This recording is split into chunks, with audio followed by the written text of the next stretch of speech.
Hello and welcome to Story Skeptic. This week's thoughts are on Nomadland, the Oscar-winning film directed and written by Chloe Zhao, starring the great actor Frances McDormand. Yeah. The film is about a woman in her 60s that loses everything in the Great Recession, and she embarks on a journey through the American West, living as a van-dwelling modern-day nomad. Now, if you ask me, this is a pretty boring film. There's a quote I really like from Alfred Hitchcock, which goes like this: "What is drama but life with the dull bits cut out?"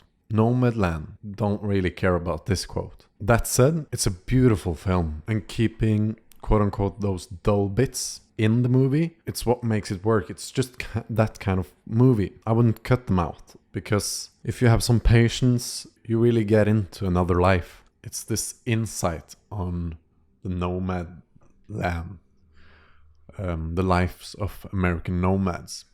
It almost feels like a documentary, and I think that was what it was supposed to be in the beginning. But there's something about the environment of these nomads, the characters, the scenes, how long they are. There's very long shots, and it's really realistic, and in a nice way. You really get into the character's life, and you could swear to God that this was just real.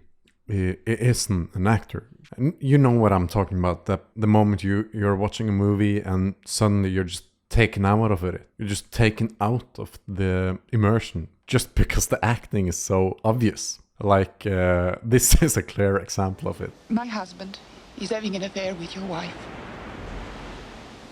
I don't think we should talk about it. Unless you're prepared to kill them. Oh, man. Oh, God. Oh, man. Oh, God. Oh, man. Oh, God. Oh, man. Oh, God. Oh, man. Now, that's obviously terrible acting, but it might be just bad screenwriting combined with bad directing, like this. Where are you from? Back east. From where back east? Different places.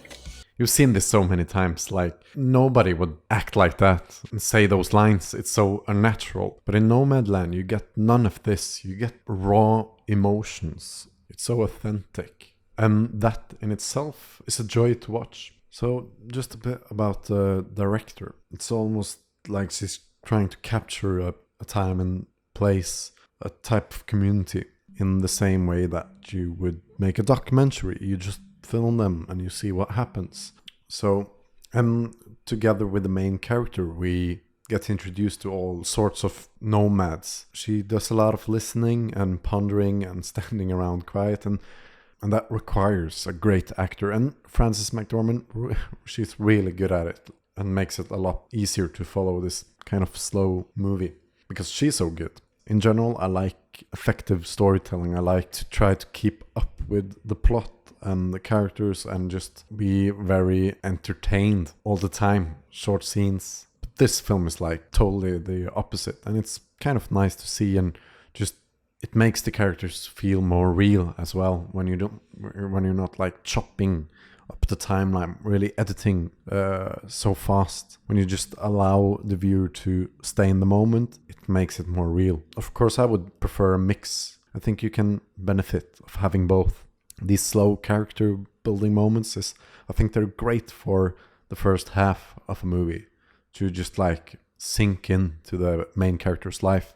Actually, a bit like the first Rocky. That takes its time to develop him, and we spend a lot of time alone with him and just to experience his kind of lonesome life. After that, I kind of would speed it up a bit. And that's a bit the same I feel with this film.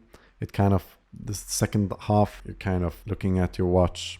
But anyways, it's a good movie. So, I don't know if you... I don't know.